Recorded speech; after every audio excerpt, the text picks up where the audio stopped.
The Louis Burke Frumkes Center for Writing and Culture at Hunter College presents 10 years of best-selling authors and great thinkers. Each week we broadcast new videos from our 10-year speaker archive online for free at our website. We look forward to seeing you again when it's safe. Please enjoy this presentation from the archives of the Louis Burke Frumkes Center for Writing and Culture at Hunter College.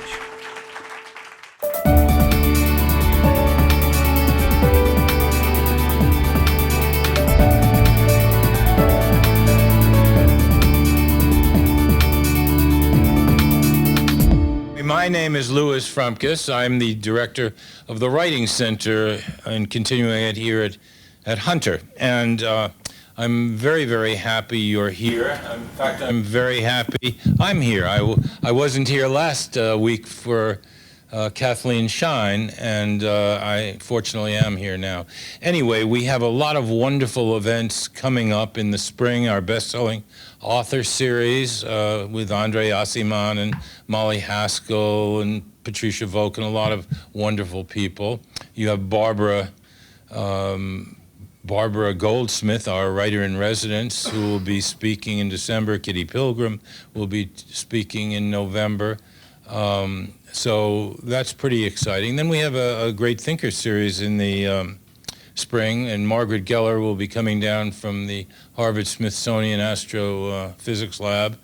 I met Margaret in 1988 when she had first discovered the Great Wall at the end of space, and took me on a ride with her Cray computer out to the 200 million light years out, and we had a lot of fun that day. Anyway, she is credited with mapping the universe, and she's coming down to talk about it. We also have Ned Block, who's the world's expert on consciousness, which I presume many of you are or have experienced consciousness. And then we have a literary thinker too, Sir Harold Evans, great editor, and extremely articulate and nice, and he will be talking too. But tonight is why you're here, and I don't blame you. And I'm going to give a somewhat formal introduction to Edward, though I could do it informally. Edward Hirsch is far and away the best speaker and advocate for poetry that I have ever heard. You can attend one of his lectures hating poetry and leave at the end loving it. He is also a first-rate poet in his own right who has published 8 books of poems, written essays on poetry for the American Poetry Review, the New York Times Book Review, the New York Review of Books, received a Guggenheim Fellowship, a 5-year MacArthur Fellowship, the Delmore Schwartz Memorial Award from New York University, a National Book Critics Circle Award, the Levon Younger Poets Award from the Academy of American Poets, the William Park Riley Prize for Scholarship from the Modern Language Association, a Pablo Neruda Presidential Medal of Honor, and the American Academy of Arts and Letters Award for Literature. In addition, he is a Chancellor of the Academy of American Poets and the holder of 7 honorary degrees from distinguished universities. As if this were not enough, he is currently president of the William Simon Guggenheim Foundation and honors us tonight by giving the Jack Burston Memorial Lecture at Hunter College, despite having an annoying cold. After his talk, Edward will answer a few questions and sign some books, if you would like, to your loved ones or whomever. We also have refreshments. And lest I let this go unsaid, tonight's Jack Burston Memorial lecture by Peter and Sharon Green in honor of her father. And we have had some incredible speakers over the years that have given this, and we're very excited to have Edward Hirsch tonight. Edward?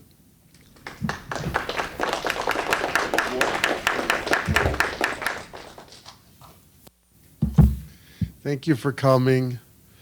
I apologize for my voice. Used to be good.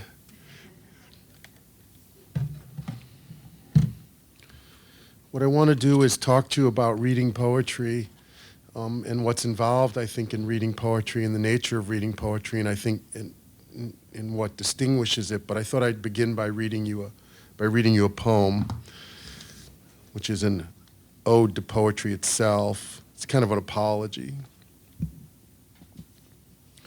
This sort of sets us up for being in the zone of talking about poetry, because This poem addresses poetry itself. If you go down 8 stories and you walk on the street and you start talking to poetry, you're just going to be another crazy in New York. But when you're in the zone of poetry, you actually can apostrophize and talk to objects, to seasons, to abstract ideas.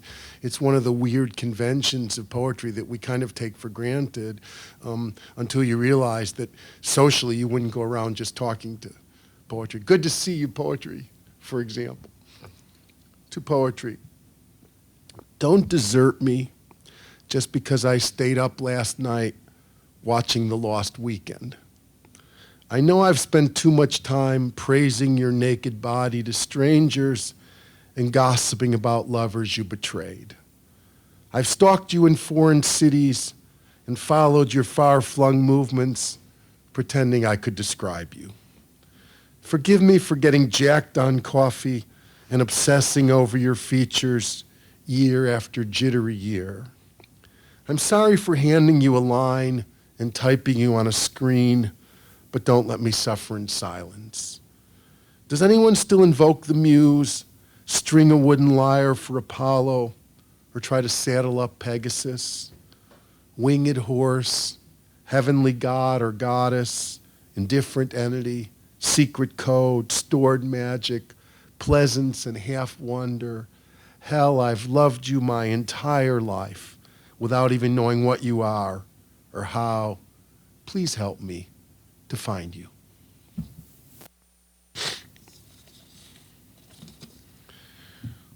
There's always something unconscious in the writing of poetry. There's always something outside conscious control.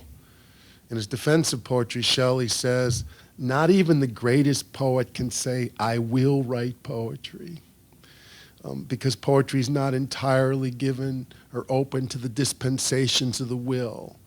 My idea is the reason we poets invoke the muse or call it stored magic, which is what Robert Graves did, or Gavin Douglas in 1554 called it pleasance and half wonder.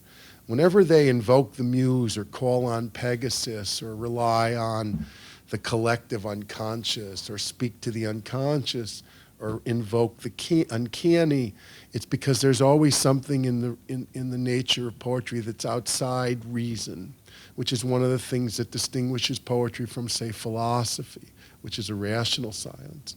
The thing about poetry is that the way we understand poetry is inseparable from the delivery of it in words. When I was in, you're too young to remember this, but when I was in college, my teachers were called new critics. Do you remember new critics? Have any of you come across new critics? Were you taught by new critics? New criticism was a mode of poetry that was extremely popular. It took over the academy in the 40s and 50s, and then Brooks and Warren wrote a textbook called Understanding Poetry, which became the standard textbook for how poetry was taught for several decades. And this is how I was taught. The idea of understanding poetry, the idea of new criticism was that all of the meaning of a poem resided in the poem itself. That poetry was a kind of, they used terms like paradox, irony, tension, to talk about what was complicated in the reading of poetry. And they taught us how to read. And they were themselves wonderful poets. I'm thinking especially of John Crowe Ransom, Alan Tate, and Robert Penn Warren. But they were responding to reductive or new critical or biographical readings of poetry, historical readings of poetry, and they decided to exclude all external information from the reading of poetry. And thus they privileged certain kinds of poems that prize difficulty. For example, they loved the metaphysical poets, who as a result were my first love in poetry, but they disliked the romantic poets, who I came to adore later, because the romantic poets weren't complicated in the same ways as the metaphysical poets. I'm very grateful to these poets and critics for teaching me how to read and find what was in the text, but I think they left out something absolutely crucial in the reading of poetry, not just history, which does come into play, and not just biography, which has its sophisticated, not just its reductive uses. But what they leave out essentially, in my opinion, is the reader, because they locate all of the meaning in the text itself. Whereas I think the meaning of a poem exists in the relationship that's established between the poet, the poem, and the reader. And the poem is the point of contact between the reader, the interaction between the reader and the poem itself. And the meaning is actually in this relationship. It's not exactly in the poem. So I'm saying, I'm arguing to you, I'm suggesting to you that when a poem, when your book was in a book in the library, or my poems are back there without you buying them, they don't have quite the same life. They don't have a life at all until you read them. And that when you read them, you activate them, and that you give them life. And one of the mysteries of reading poetry is that the reader of poetry uses his or her own body to enact the poem itself. Unlike, say, listening to a singer. When you listen to a singer, you are not enacting the song through your own body. You are doing that when you are singing it. But when you are reading a poem, your body, your vocal cords, your voice, your body itself becomes the realization of that poem in you. Now that's why, because the reader is so crucial in my thinking of thinking about poetry, that's why I prefer, instead of, for the reading of poetry, in the beginning was the word, I prefer Martin Buber's notion, in the beginning was the relation. The relation precedes the word because it's authored by the human. Now, I have just turned the reading of poetry into a Jewish activity. I don't want you to miss it. Sometimes that can be shocking to people. For example, last week when I was in Alabama, in Tennessee. This idea of relationship is crucial to me in thinking about how poetry works. Now, I haven't entirely come up with this idea myself. I got hints of it in various poets who've come before me. Paul Valéry, a great French poet, says, do not be shocked by, or the purpose of poetry, do not be shocked by what I'm about to say, is to inspire the reader, not to inspire the author. So the point of writing poetry is not for me as a poet to inspire myself in my excitement of writing the poem. The point is actually to enact the poem in a certain way through language, that it responds to you and inspires you, the reader. Now, the great Holocaust poet Paul Celan called a poem a message in a bottle. He said, a poem is a message in a bottle sent out in the not always greatly hopeful belief that somewhere and sometime it would wash up on land, on Heartland perhaps. The poet takes the message and he puts it in a bottle and he sends it out, and someone opens the bottle and reads it, and that gives the poem life. Now, Celan is picking up on something Mandelstam said in a little piece that he wrote called On the Addressee in 1916. And Mandelstam says, I go down to this I'm a seafaring man. I go down to the shore and I see an unlikely looking bottle from the past. I open and read it. It is okay to do so. I'm not reading someone else's mail. It was addressed to whoever found it. I found it, therefore it was addressed to me. Now, the mystery of poetry is that it's addressed to whoever finds it, and you find it.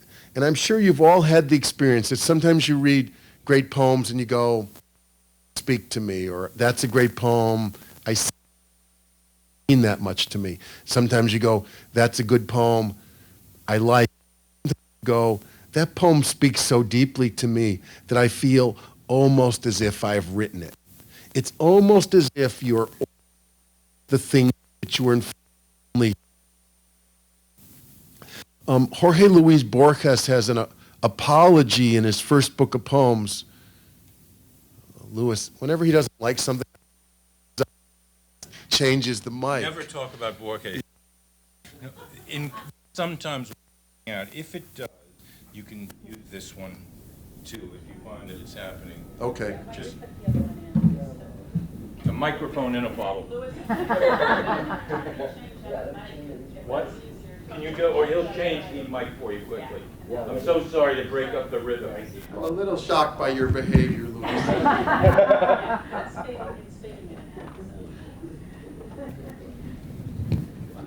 Usually he has his cell phone ring. He's not so crude as to just call up. Try to shut it off now. Borges. In his first book of poems, Borges has something that So sorry. it's kind of hot. 1, 2, 1, 2. Maybe the other one. That's the 1, 2, 1, 2. 1, 2. Yeah. I'm sorry.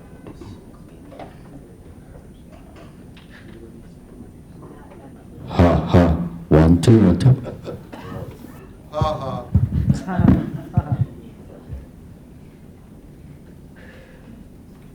Okay? Not really. Can you hear me? Pretty much, yeah. I'll just pretend the microphone works and you just pretend you can hear what I'm saying. There. How's that? It's not really working. You know what? Why don't I just come here and talk to you and we'll forget the mic, and even though my voice is off, I think you can probably still hear me. So, I'm talking about the experience that you sometimes have when you read a poem that you feel as if you've written it when in fact you've only responded to it. And in his first book of poems, Jorge Luis Borges had something I thought was extremely funny but also telling, where he goes, "Dear reader, please forgive me for having written these poems first. It's only something of an accident that you are the reader and I am the writer, the unsure, ardent writer of these verses." So that's funny, it's amusing, but it's also something telling about it, which is it's accidental that I wrote these poems and that you're reading them, because it could easily be reversed. Because sometimes you're reading a poem and you actually feel as if you have written it, but of course you haven't written it, you're responding to it. And that response is what makes poetic communication. Now you're alone in the middle of the night, you read a poem, what's happening? You're alone with your feelings. You've turned off the television set. You're not checking Twitter. You're alone with the words of a poem. You're not just alone with your own feelings, you're also alone with the words of another. Language is necessarily social, and the poem is mediated through language. You're not just alone with your private feelings, nor are you just alone with the newspaper or with other words. You're alone both with your feelings and with the words of another, which is necessarily social. Now, I believe that poetry delivers on our spiritual lives precisely because it gives us this gift of intimacy and interiority. It gives us privacy, but it also gives us participation. And for me, this participation mystique is at the heart of lyric exchange. I'm not just alone. I'm alone with the words of another. And my own feelings to me are delivered and mediated through language. I mean, there are ways to get your own feelings that bypass the circuits of language. For example, when you listen to music, or when you walk along and listen to your own thoughts. But the particular mode of poetry, the particular kind of conversation and communication that's involved in poetry is involved, mediated through language, through the intensest, most condensed, most compressed use of language. Now, I remember when I first had this experience, when it first dawned on me what poetry could do or how it could work. And I was a freshman at Grinnell College in Iowa, and I didn't know anything. I was pretty much a blank slate. And I decided that whenever people would mention a poem or a poet, I would go and read the poet. Now, I will say, if you do that for 40 years, you do learn something. You learn out of order, but you do learn it. So I'd never heard of anything, and someone mentioned in class Gerard Manley Hopkins. And I'd never heard of him, so I went to the library and got him. And I brought a book back to my dorm room. And I started reading one of the so-called terrible sonnets. And I read a poem that begins, I wake and feel the fell of dark, not day. What hours, oh, what black hours we have spent this night. What sights you, heart saw, ways you went, and more must in yet longer lights delay. With witness I speak this. For I say hours, I mean years, mean life, and my lament is cries countless, cries like dead letters sent to dearest him who lives, alas, away. I am gall, I am heartburn, and so it goes. I wish I could tell you what that did to me. Emily Dickinson says that when you read a great poem, you feel as if the top of your head were taken off. And that's how I felt. That there was some desolation in myself that I'd felt but never named. And Hopkins was somehow naming it for me. I wake and feel the fell of dark, not day. One sentence, the line is intact. I wake and feel the fell of dark, not day. All one syllables. It's still dark out. It's supposed to be light, but it's still the middle of the night. I wake and feel the fell of dark, not day. What hours, oh, what black hours we have spent this night. What sights you, heart, saw, ways you went, and more must in yet longer lights delay. It takes a while to see that he's actually addressing his own heart. And it's how wayward it's been. And then he goes, and yet more must and yet longer lights delay. It's not over yet. You've gone so far, it's so dark, but you're still in the middle of it. Then it's almost as if he raises his hand, he goes, with witness I speak this. And then he allegorizes. He goes, where I say hours mean years, mean life. And my lament is cries countless, cries like dead letters sent to dearest him who lives, alas, away. It's as if your cries are like letters sent to a God who lives somewhere where he will never receive them. I felt this despair in myself that was articulated for me by Hopkins. But instead of feeling worse, I felt better. Instead of feeling more desolate, even though the poem was desolate, I felt recognized. Now, it would take me many years before I began to understand or think that this is a kind of metaphor for lyric poetry itself. I mean, here you have a Jesuit priest writing in the 1860s at what he calls the third remove in Ireland. And he writes this poem, and here I am, a Jewish kid from Chicago in his dorm room in Iowa in 1968, and I read this poem, and it speaks more deeply to me than anything my friends have said, or anyone else around me. And this began to speak in the symbol to me of the kind of exchange that's involved in poetry. That poetry can touch things that social life cannot touch. And the privacy of the conversation was as if Gerard Manley Hopkins was speaking directly to me, even though I'd just gone to the library and found this book. And I felt that this poem was destined for me. And then the more I looked at it, by the way, I kept looking and go, holy shit, this thing is a sonnet. He's not just writing his poems out the way I'm writing mine. He had to, it feels just dashed off, but in fact, he had to shape and craft it. The oldest term for poetry in Greek is poesis, which means making. A poet is a maker, and a poem is a made thing. And that Hopkins had taken his feelings, his despair, and he had crafted it into a sonnet, so that the sonnet would enact the feelings of how he was. It would create them. So that I didn't need Gerard Manley Hopkins, the person, to come and talk to me. I needed the words themselves, which carried that feeling, to be enacted in me. And that struck me as the generosity of poetry, that Hopkins hadn't just taken his feelings and written them down in a diary.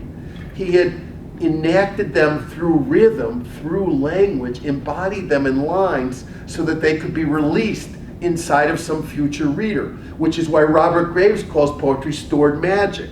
He means it literally. The poem is going around sometime for a century, and you open the bottle and it's released inside of you. The magic really has been stored there, but it's only been stored, it's only been potential. It's only when you open it that it releases itself inside of you. Now, just as an addition, I'll just say personally that I thought this Hopkins poem was so great that I thought, I want to try to do that. I'm going to try and make something the way Gerard Manley Hopkins made this poem. Now, I believe that from that moment, I started to become a poet. I turned from someone who was trying to write to someone who was trying to become a poet. I wasn't a good poet. I wasn't trying to write a good poem exactly. I wasn't able to write a good poem, but I was trying to make something. And from the moment that I started to transform it into something made, something that would stand apart from me personally, something that would speak to some potential stranger. Because after all, poetry is a communication between people who are not physically present to each other when you're reading. It doesn't have you there to explain it. It's not like when we're together in this room, or not even when we're together in a poetry reading. The words have to carry the meaning. They have to do it through their rhythm, through their sounds, through their bodies, through their lineation, through metaphor, through all the features of poetry, through their genres, through their kinds. All the various devices of poetry are magical because they deliver the magic. And the more interested you are in poetry, the more you'll get interested in those devices. But the devices serve the feeling, not the other way around. When you try to make something so that it will live in language, and so that the magic will be released in some future reader, then in my opinion, you're trying to become a poet. Now, most people think of a poet as someone who tries to express himself or herself. But in the history of poetry, there's as much evidence that poets are people who've been so moved by what they've read that they need to respond in kind. And that these people can become poets, not just people who have so much to express. So someone like Emily Dickinson, to take an extreme case, had these wonderful names for poets. Like she called her poets her kinsmen of the shelf. And when you read Emily Dickinson, so much has been made of her loneliness, but when you read Emily Dickinson, you could see that she wanted to be a poet amongst poets, and that she was relating to Emily Bronte, and to Shakespeare, and to Keats, and to the Rossettis, and that she was responding in kind to what she was reading, and that she wanted to be amongst their company, and that this is how she saw herself, that these were her true peers, even though she didn't publish. So that just as an aside, my theory of poetry is that it's much more intimately involved in reading than one might think. And that most people think of writing poetry over here and reading poetry over here. But in fact, they're part of the same thing. Not that everyone who reads necessarily writes, and not that everyone who writes necessarily reads. I'm sorry to report. But the two activities are intimately related. And there's not one without the other. And the primary thing that I want to leave you with, the thing that I want to talk to you about, is that poetry needs you as a reader to respond to it, because the poems do not have their life without you. And that poetry is an art form that communicates best one-to-one, which is almost impossible in our culture. It's not a social media form, even though it can flourish on social media. The idea of it is that it speaks directly to you, and that you interiorize it. It's not meant for stadiums, although there is political poetry that operates in stadiums. Lyric poetry is meant as the voice of one individual to the responder who is another. And that poems reach out and speak to you directly across centuries. And that's the power of lyric exchange. And that what I'm focusing on is the interrelationship between you and the poem, not the intrinsic meaning of the poem itself.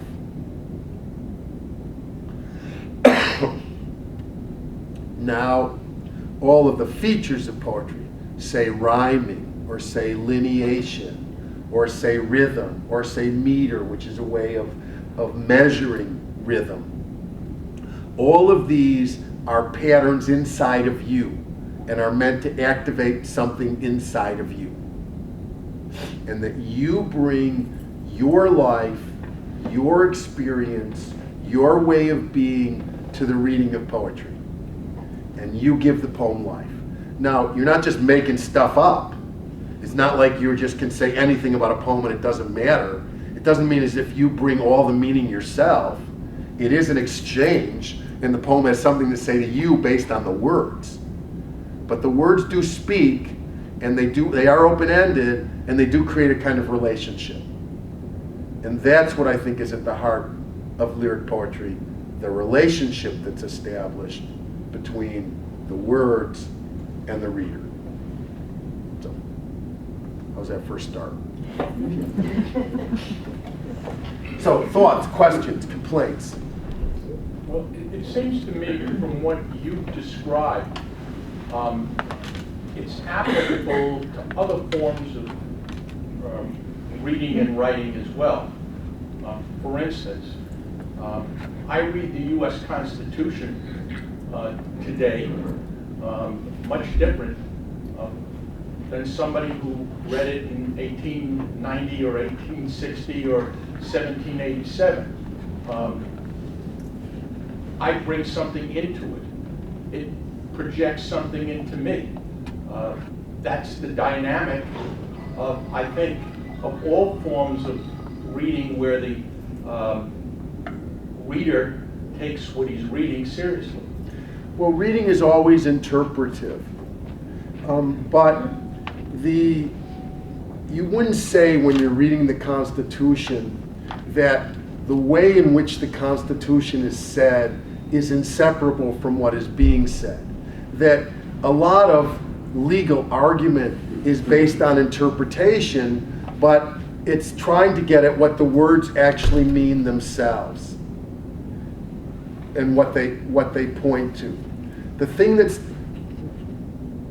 distinctive about poetry, now it's not true to only poetry, but it is primarily true about poetry, is that the way in which the thing is said is absolutely inseparable from the meaning. You wouldn't say you can't paraphrase the Constitution, because you can. Lawyers try to do it all the time. It doesn't mean it's not open to interpretation. It doesn't mean that that reading is not historically constituted, which is what you're talking about. That is, there is no single place where you can stand, where you can read with absolute neutrality.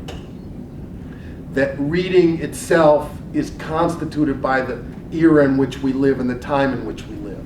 But nonetheless, you wouldn't say, I don't think there's any legal scholar who would take the First Amendment and say the First Amendment can't be paraphrased. We can't say anything about it that's exactly true because the way in which the First Amendment is said is inseparable from what is being said. In fact, just the opposite. We need to be able to interpret the First Amendment to apply it to the entire culture.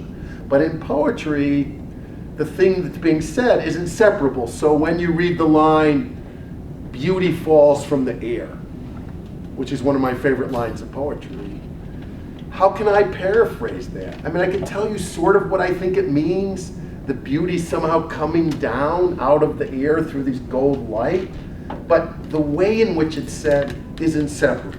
So I'm not saying that all reading is not interpretive, but I do think, and where subjectivity comes in, but I do think that what distinguishes poetry is the inseparability of language from the meaning. That's why in the new critics called this the hearsay of paraphrase. But I prefer something that Mandelstam said. He said, if a poem can be paraphrased, then the sheets haven't been rumpled, poetry hasn't spent the night. But I can see you're not satisfied with my answer. I'm reflecting upon it, and I think it was very profound. Are you saying it's subjective as opposed to objective? It's what it means to you? Yes, but it's a kind of negotiation. I would say. It's what it means to you, but it's also related to the words of what the words mean themselves. I don't think you just make up anything. But the nature of poetry is, by its nature, open. The meaning of poetry is, by its nature, open-ended.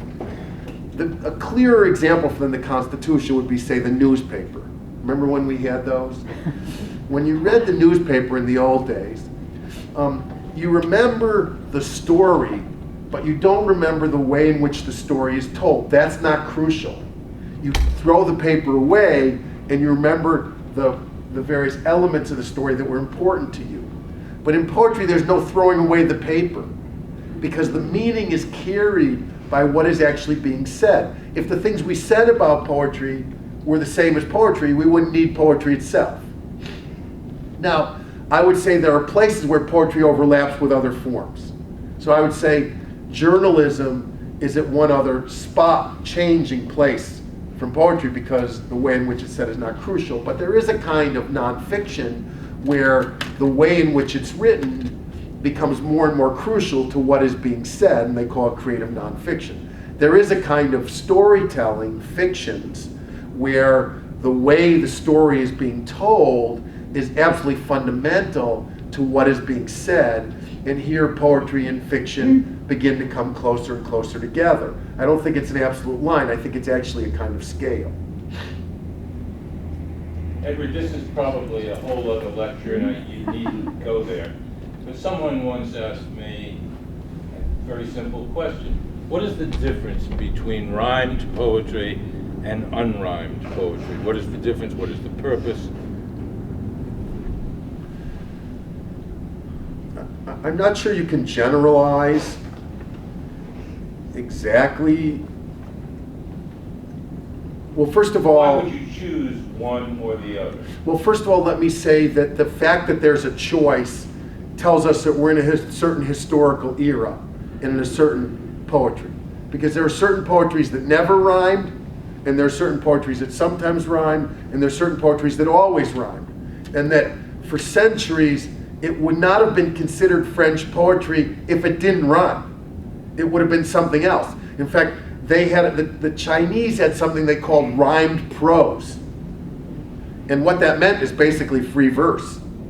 But they considered it prose because it didn't rhyme. And for centuries, there would have been, you would have considered poetry metrical speech. And that something that was not written in metrics that rhymed wouldn't have been considered a poem, it would have been considered something else.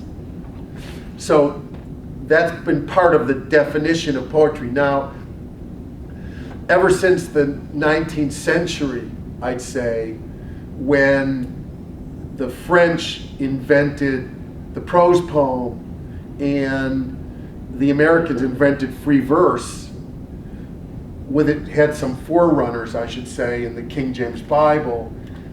Poetry's been flexible, because as soon as you, ever since the Romantic era, as soon as you say poetry is one thing, people immediately try to prove to you that there can be something else that's poetry that isn't that thing. So as soon as you say poetry is written in lines, Charles Baudelaire is going to come along and say, well, actually, I'm going to write a prose poem that has all the features of poetry. It's going to be as lyrical as poetry, but it's going to be written in sentences, not lines. And as soon as you say poetry is metrical speech, then Walt Whitman's going to come along and say, I've read the King James Bible, and I think there's a democratic American speech that's actually something different in free verse. And I'm going to be the prophet of that. And as soon as you say poetry has to rhyme in a certain way, in full rhymes, someone like Emily Dickinson is going to come along and say, well, I'm going to actually fracture the rhythm of these hymns, and I'm going to make half rhymes or slant rhymes, which sound slightly discordant. Now, you'd say, so let me get, I'm not avoiding your question, I'm getting to it in a certain way. So you'd say, what's the difference between rhyming face and place and houses and faces, as Yeats does? Well, when you rhyme houses and faces, it's a slant rhyme, and you're creating a feeling that's slightly discordant. And we tend to feel that slightly discordant rhymes are more modern, and that more direct rhymes, more complete rhymes are more traditional. When you are rhyming, in our era, as you move into the 20th century, you are moving poetry in the direction of song. And you'd say that in one direction of poetry, one place you have pure lyric or pure poetry.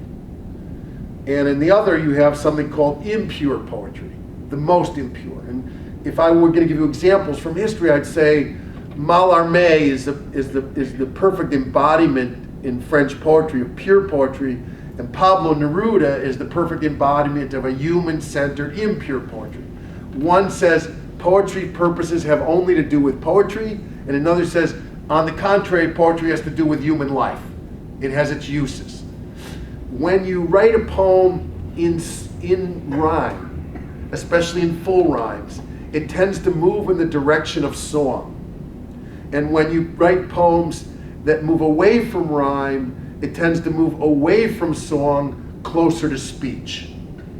Now, that doesn't mean you can't counter it. I'm not saying that there aren't poems that don't rhyme that are highly musical, or they can be incantatory, and there can be rhyming poems that are colloquial. In fact, that's one of the things that Robert Frost and Edward Thomas tried to do. But nonetheless, you'd say that rhyming is moving, the element of rhyme, because of its acoustic patterns, is setting poetry towards song or towards the musical. Now, the advantage of rhyme is that it creates relationships between words that are otherwise unrelated. And the advantage of this is that it can give meaning to last words and lines and create patterns that wouldn't otherwise be there. The disadvantage is it forces those relations. Now, Robert Frost said something very funny when he said, whenever I see a poem that rhymes, I scan the right-hand side to see who wins, the poet or the rhyme scheme. Now, the thing that's funny about that is that we've all read poems where we feel the rhyme scheme wins because it's determining the poem, rather than the poet controlling the rhyme scheme.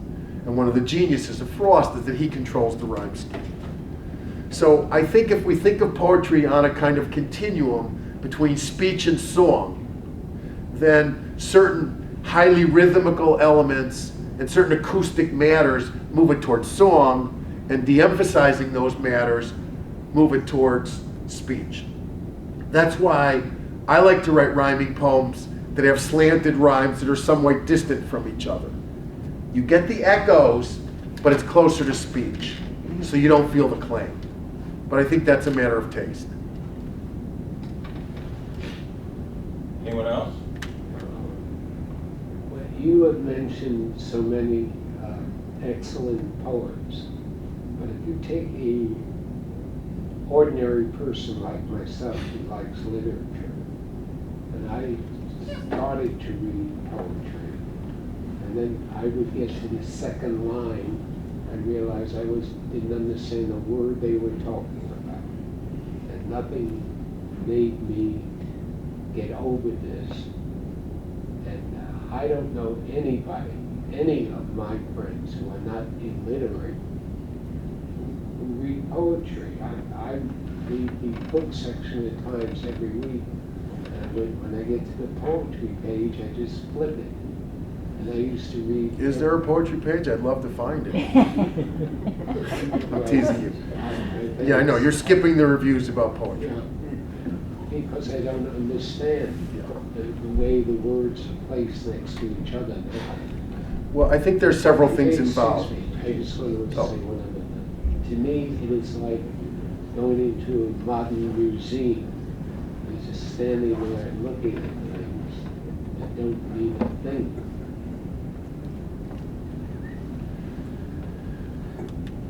Sometimes you could use some help, and that's what you're... In many areas. I don't mean you in particular, but the general reader. I mean, I did write a book called How to Read a Poem and Fall in Love with Poetry, which was meant for you in particular. That is, it is meant for uninitiated readers who feel that it's not that they're against poetry, they feel they just don't understand it. Now, first of all, I'd say relax a little.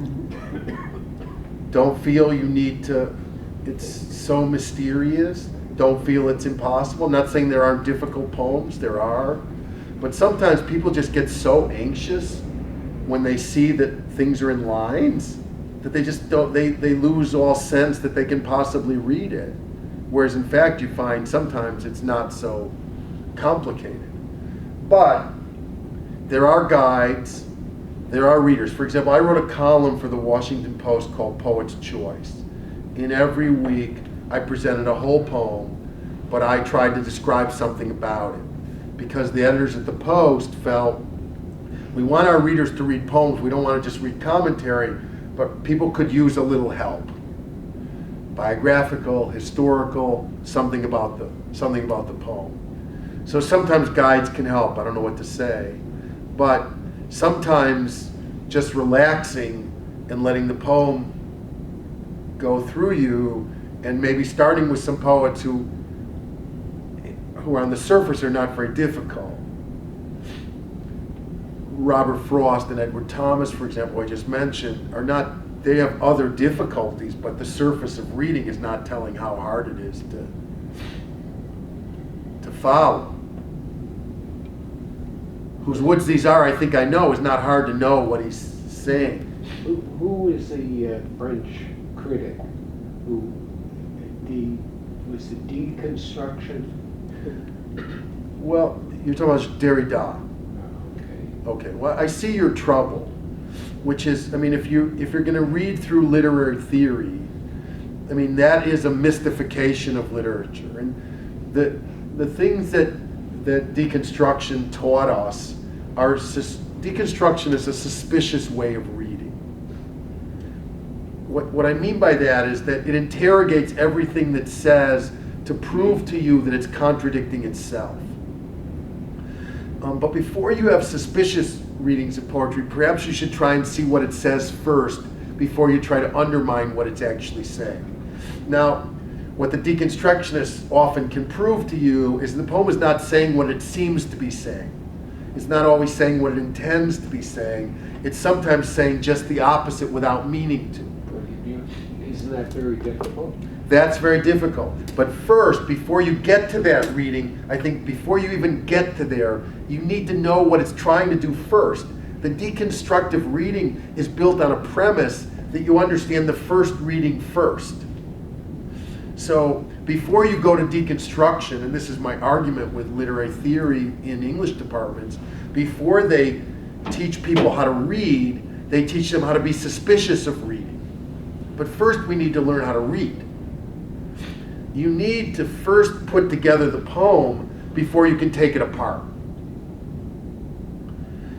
Before you can attack the idea of the poem as a unified whole, you need to understand that the poem can work, seem to work as a unified whole, that it creates a kind of fiction of itself as a unified whole. So I think you're like going way too far down the line. So you're going to these complicated critiques of poetry, and then you immediately don't even read poetry at all. And by the way, the deconstructionists don't read poetry much. The theory works much better on fiction, especially on realistic fiction, so-called, because it proves that it's not actually realistic. So what I would say is, first, let's get a feeling for what the poem is actually trying to say, or seems to be trying to say, or what it's actually saying, or where it is, or what it's doing. And then see if that affects you, and then begin to interrogate after you've had it communicate something initially. Like the Hopkins poem I recited to you could seem complicated at first because it's in a kind of Victorian language. But when you give it some time, and when you think about it, it's not so complicated after all. But many people just panic as soon as they see the word thou. I mean, that's just true in terms of the reading reading of poetry. My parents were like this. They give up 2 lines and they go, that's enough, I can't understand poetry. They go, give it 3 lines. Give it 3 lines, you might get it. So I think, T.S. Eliot said, poems communicate before they're understood. And sometimes it's possible to read a poem and feel its power even though you don't entirely understand it. And poems are meant to be reread. But if you stop too soon and you don't give it a chance, you can't let the meaning flow through you. But I think we've all had the experience that you felt something, you've been moved by something, but you don't know yet entirely what it is. We have this experience in music all the time. You don't really understand the piece of music, but you are moved by it. You don't even know exactly why. And I think that can happen in the reading of poetry, by letting the words affect you. I'm going to stop you there for a moment, Edward, because I know you have a cold, and I also know this could go on, and I appreciate how generous you are. As soon as we get going, you cut me off. No. I was going to say, maybe we'll take 2 more questions, but then it's only fair if there are 2. Okay. Yeah, so I think it's hard to write anything without some sense of an audience, like a sense of who you're talking to that's sort of implied in the act. All or most of the major figures of the new criticism were themselves poets. As you mentioned 3 of them. And you who were taught by them had this shift at some point in your orientation where, like in terms of your theory of how literature works, an orientation toward the reader where meaning is created in this relationship. So I'm curious about what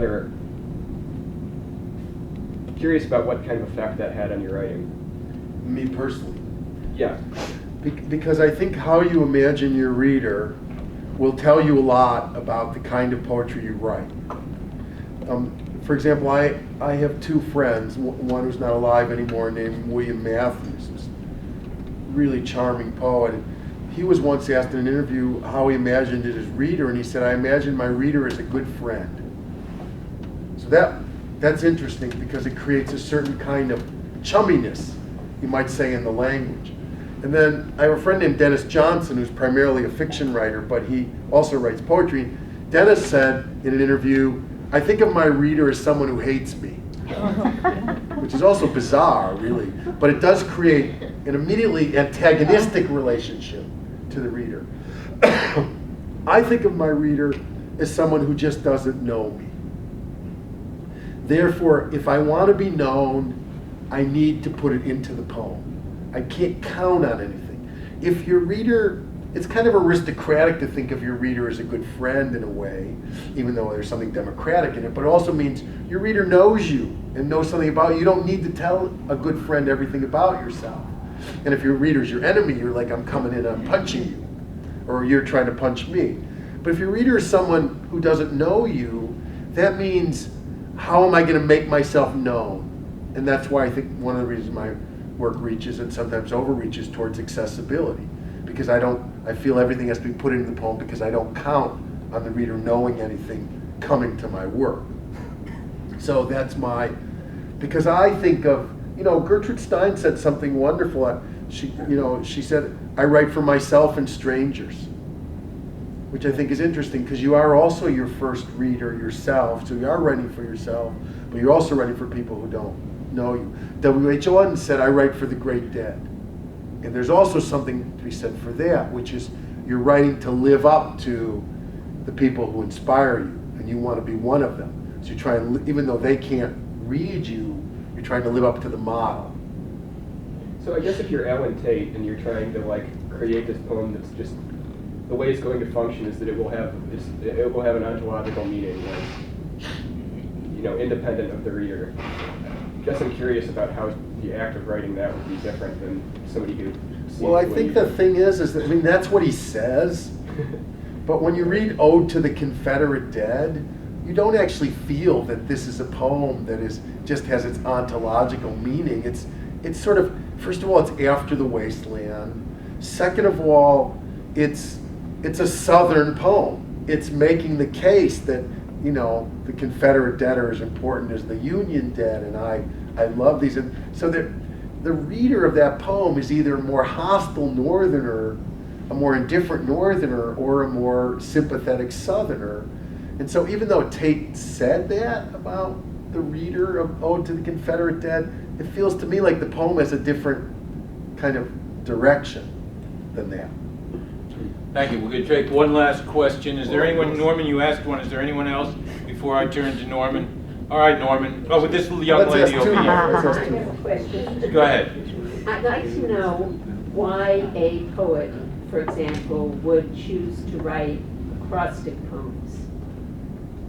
I mean, that kind of fits into the rhyming thing, but I mean, it's a very complicated method. What would be the inspiration? I don't think, you know what an acrostic poem is, where it's got an alphabet or the first letters read down? Is that what you mean? Well, sometimes it's a joke, or it's a clever encoding.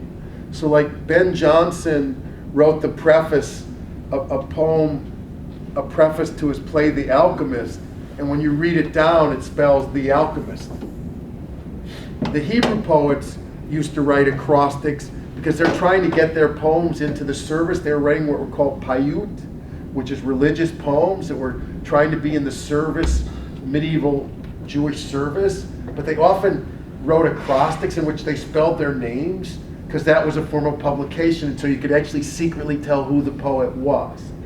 So I would say that, now sometimes poets write acrostic because they want to generate new meanings, but I would say that the acrostic generally functions as a kind of code or secret in a poem, and that it's a secret that's meant to be revealed because it's not for sound purposes, because the poems that you're reading this way for sound purposes, for its primary meaning, but there is a kind of signature that's being written this way, and it's a kind of, I would say, it's a code to some other more initiated reader, so that the poem is saying one thing this way, and it's giving you a secret message this way.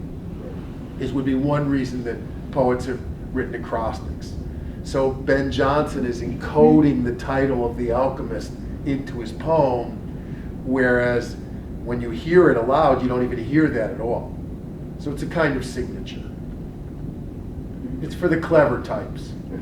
All right, Norman, we're going to let you end with your question, but after that we're going to stop to give Edward a chance to sign some books and for you all to maybe go have some refreshment, eat cookies. Go ahead, Norman. Is the Gettysburg Address poetry? Is the Gettysburg Address poetry? Sounds like Johnny Carson.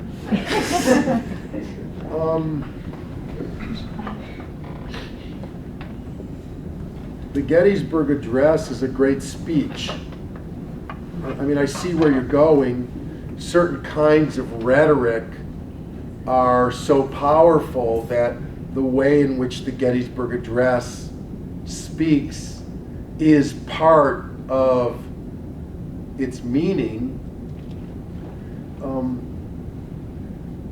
But I'd have to try and distinguish between, I mean, you could call the Gettysburg Address a poem, I suppose, but it's clearly not one.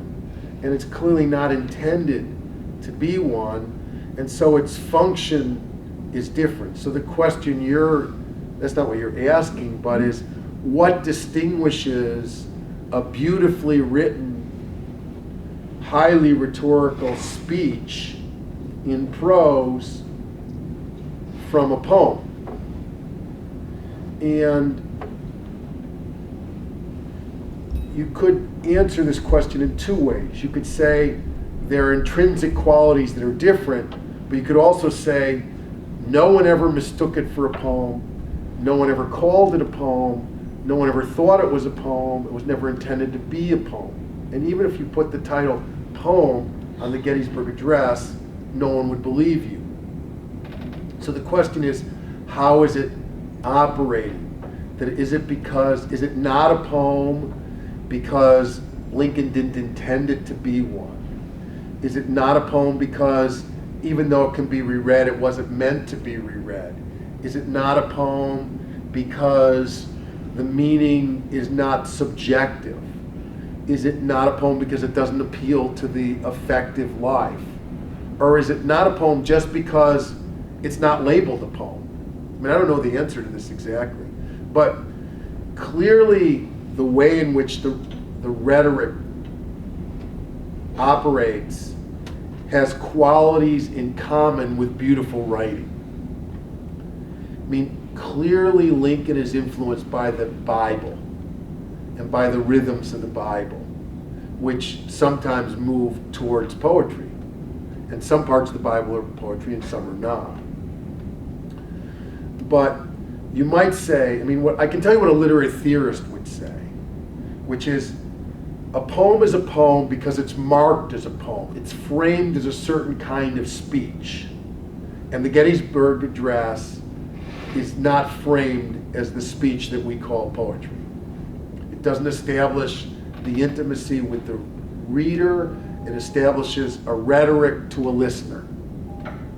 And maybe that's the answer, as opposed to looking to intrinsic internal qualities. Because you could say, well, yes, the Gettysburg Address does have rhythm, and it does have sound, and it does have a powerful rhetoric, which is meant to move you. But all great speeches do that. But no one ever mistook them for poetry exactly. So you'd have to say they're not marked as poetry. They're not meant to be read internally. They're not meant or addressed to your affective life. And the words are not meant to be primarily connotative by bypassing certain features of reason. And that this is, John Keats said, I don't see how anything great was accomplished by consecutive reasoning.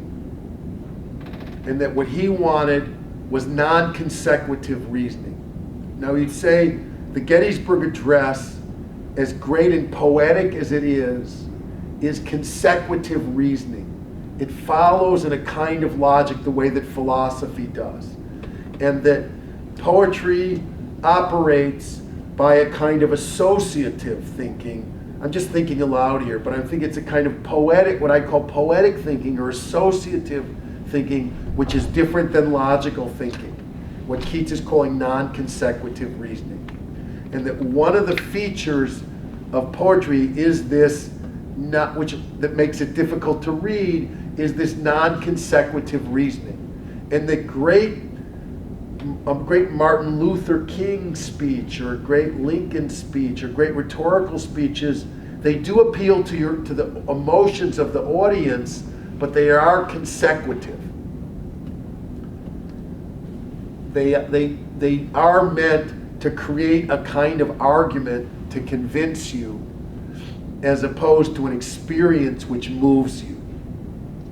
Would be just trying to think through your question. Thank you. So. No. Well, let him. Okay, I think the term you're looking for is radical amazement. Well, that's a wonderful term. I like that very much. Well, I didn't invent it, but okay. Radical amazement is one deep sense of responding to poetry. If any of you have more questions, you can ask Edward while he's signing. Thanks, everybody. Thank you very much.